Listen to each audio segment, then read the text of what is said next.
Well, now they're running for Congress. Retired SEAL sniper Brady Duke is running for Florida's 7th congressional district.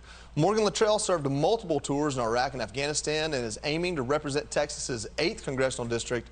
And retired SEAL commander and former Interior Secretary Ryan Zinke is running for Montana's newly created 1st district.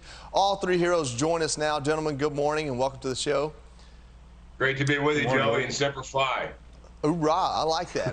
Thanks for the love. All these SEALs around me, and I'm just like the Marine that gets to talk to them. Secretary Zinke, I wanted to go to you first. You know, you were in Congress. Obviously, you left to serve in the administration. Now you're looking to go back. As a retired SEAL, what do you think this presumably Republican-led Congress can get done for veterans and our military at large?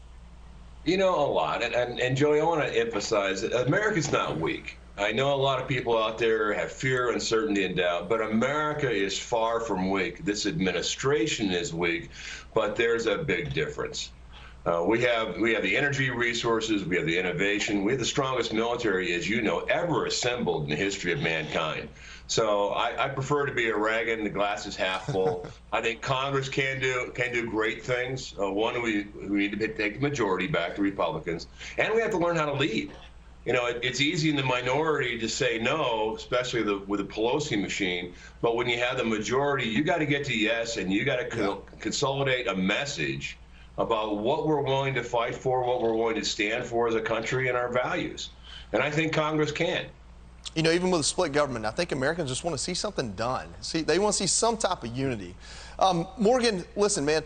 You know what the pitfalls of the VA and the veterans health care system is. You've worked in it. Now you're running for Congress. Is that one of the things you're looking to change? And what do you think, you know, that having more veterans in Congress can do for veterans in the country?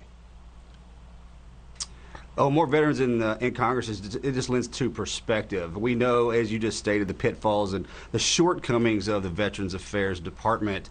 And I look forward to getting in there and knuckling down on that and saving the lives.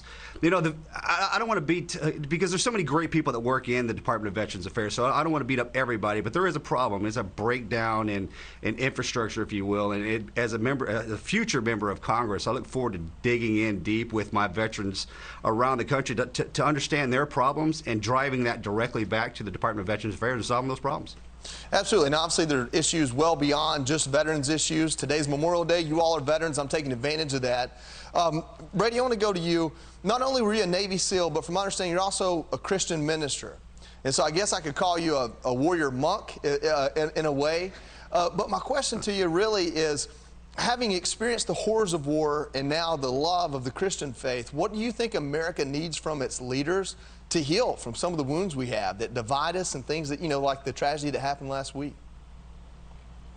Yeah, you know what I think the American people are hungry for is a strong and steady leader who's going to actually speak to the heart of the issue. With what we've seen this last week in Texas, you know, we're seeing a massive issue with the stability of the mind and the stability of the heart of the people coming out of this pandemic. And we need to see steady leadership that has the best in mind for those that they claim to care for. And I think that's what you're going to get from these men on the screen with myself here, is that we've served this country, we've sacrificed for this country, and we know the needs of the everyday American and the families who are struggling with Bidenflation and all of the chaos going on. And so we have to put American families first and restore the American family at the heart. Absolutely. Secretary Zinke, it's Memorial Day. We're honoring fallen heroes. I know each of you, just like myself, have brothers that you'd like to honor today. Is there somebody you'd like to honor? Do you have a message you'd like to share with us? Well, you know, certainly the wars, and I say, you know, it took a tremendous toll, not only on the troops themselves, but their families. And I'd just like to reach out to our Gold Star moms and families and say thank you. Thank you for your sacrifice, and thank you for all you've done. And lastly, Joey, you know, there are going to be probably a half a dozen SEALs and a half a dozen Green Berets that are all coming to Congress this session. And when you think about it, that's 2 fire teams of warriors that won't blink. You know, I'm the senior guy. People ask me, are you going to be able to control these guys? And I kind of laugh and say, well, I couldn't control them when I was a commander at SEAL Team 6. But they'll do the right thing, and they'll defend the Constitution 100%. You know, Morgan, Secretary's right. There are going to be more veterans in Congress. I think there should be even more than there are going to be. But what you guys can do is work together, and that's what makes this country an amazing thing. It's Memorial Day.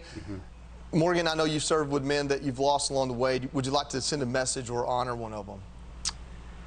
I would, actually, and I thank you for asking me.